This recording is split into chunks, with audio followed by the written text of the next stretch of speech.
This is Sports Vogue, where we break down the football stories you're actually searching for.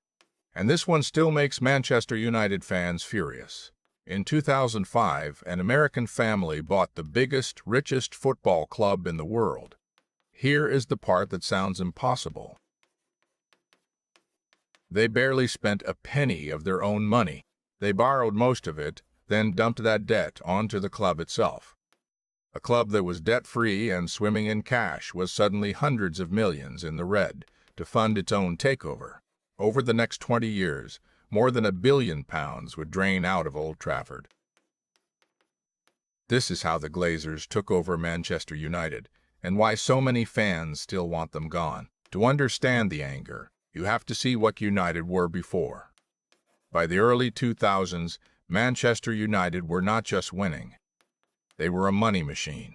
Sir Alex Ferguson had built the most dominant side in England, title after title, a treble in 1999, a packed Old Trafford every single week. The club had floated on the stock market, and it was one of the most valuable and profitable clubs on earth. Crucially, it carried almost no debt. Money coming in got spent on players and the stadium. This was a healthy, thriving giant. It did not need rescuing. It did not need saving.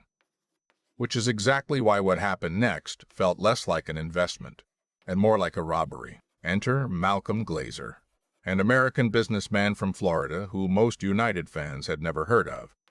He had made his fortune in property and owned an American football team, the Tampa Bay Buccaneers. He had no connection to Manchester, no love of the game, no history with the club. He quietly started buying up United shares on the stock market, a few percent at a time, drawing little attention at first. Then he kept going. Bit by bit, month by month, his stake crept up. 10%, 20, 30. Fans watched nervously as this stranger built a foothold in their club. Nobody could stop him buying shares that were, by law, for sale. And slowly it became clear exactly what he wanted. Not a slice of Manchester United. All of it. In May 2005, it happened. Glazer bought out the biggest shareholders, pushed his stake past 75%, and seized full control. He took United private and removed it from the stock market, so ordinary fans could never own a piece again. The reaction was pure fury. Supporters protested outside Old Trafford, burned effigies, clashed with police. A group of them were so disgusted they walked away entirely and started their own club from scratch. FC United of Manchester, playing in the lower leagues on principle. For them, the United they loved had just been bought by a stranger who did not care about any of it. But the protest changed nothing. The Glazers had their club, and now came the part that would define the next 20 years. So how does a family buy one of the world's biggest clubs? Here is the trick that still stuns people. The Glazers did not have anything like enough cash to buy United outright. The club cost around £790 million. So instead of paying with their own money, they borrowed most of it. Hundreds of millions in loans from banks and hedge funds.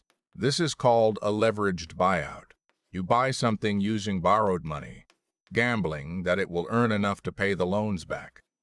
Businesses get bought this way all the time. But normally the buyer carries that debt themselves. What the Glazers did next is the part United fans have never forgiven, and it is why the word robbery keeps coming up. Instead of carrying the debt themselves, the Glazers put it onto Manchester United. Let that sink in. They borrowed the money to buy the club, then made the club responsible for paying it all back. It is like buying a house with a loan, then telling the house to pay the mortgage. Overnight, a club that had been debt-free was suddenly more than £500 million in the red. Debt it had never asked for. Taken on purely to fund its own takeover. United now had to generate huge sums every year just to service loans that existed only because someone had bought it. The Glazers had effectively bought Manchester United using Manchester United's own money, and the club would be paying for it for decades. And pay it did, year after year, Enormous amounts of money that should have gone into the team instead vanished into interest payments, banking fees, and loan refinancing. By some estimates, more than £1 billion has drained out of Manchester United since the takeover. Money that never signed a player, never fixed a stadium, never won a trophy. On top of the interest, the Glazers began paying themselves dividends, millions of pounds a year, pulled straight out of the club and into the family's pockets, even in seasons when United won nothing. Think about that. The owners took money out while the club fell behind. For a business that size, it was a slow bleed, and the fans could only watch the wealth of their club leak away. For a while, one man hid the damage, Sir Alex Ferguson. Even as the debt piled up, Ferguson kept winning. More league titles, and in 2008, the Champions League in Moscow. On the pitch, United still looked like kings, and that success papered over everything happening in the accounts. As long as the trophies kept coming, most fans could grumble about the Glazers and still celebrate on a Saturday. But Ferguson was performing a miracle on a tighter budget than his rivals, and it could not last forever. In 2013, he retired.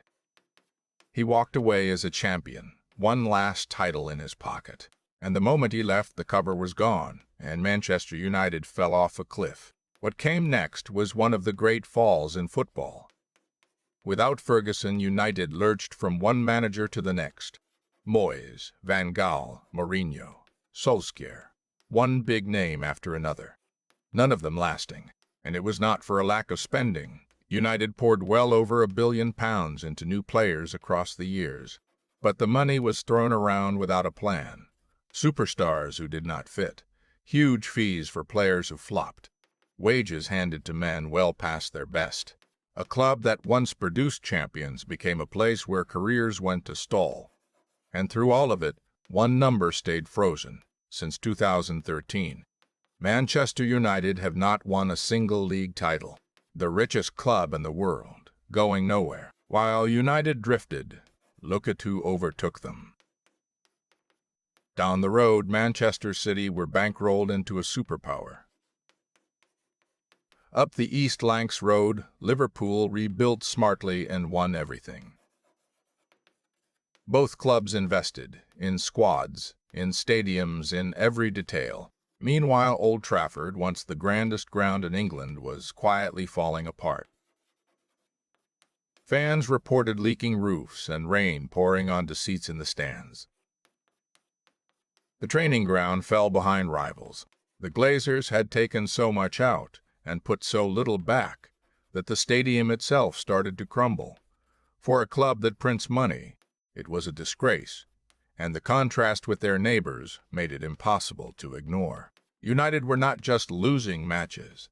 They were being left behind, brick by brick. By 2021, the anger finally boiled over. That April, United joined a plan called the European Super League, a closed competition designed to guarantee the biggest clubs money forever, with no risk of missing out. To fans, it was the Glazer mindset laid bare. Milk the club, dodge the risk, cash the checks. The backlash was enormous, and within 48 hours the whole thing collapsed. But the fans were not finished. In May, thousands of them stormed Old Trafford in protest, getting onto the pitch and forcing a match against Liverpool to be postponed, something almost unheard of in the Premier League. The green and gold scarves came out in force, the colors of the club before the Glazers. The message was simple enough. So where does it stand today? In 2024, Sir Jim Ratcliffe and his company bought a large minority stake and took charge of football operations, promising to fix the mess. Fans dared to hope, but here is the sting. The Glazers are still there. They still own the majority of Manchester United, still hold ultimate control, and still take their money out. After everything, they never left. And that is the real story. A family bought the biggest club in the world without risking their own fortune, loaded it with debt, drained more than £1 billion, and watched it fall from champions to also rans, and they are still cashing in. They did not just take over Manchester United. They bought it with the club's own money, and the fans have been paying ever since. That is the Glazer takeover, how the richest club in the world got bought with its own money. If this made it all click, hit subscribe, because Sports Vogue breaks down the football stories you actually want explained. Tell me in the comments. Have the Glazers ruined Manchester United, or is Ratcliffe the fresh start that saves them? And which club or player should we break down next? I am reading every reply.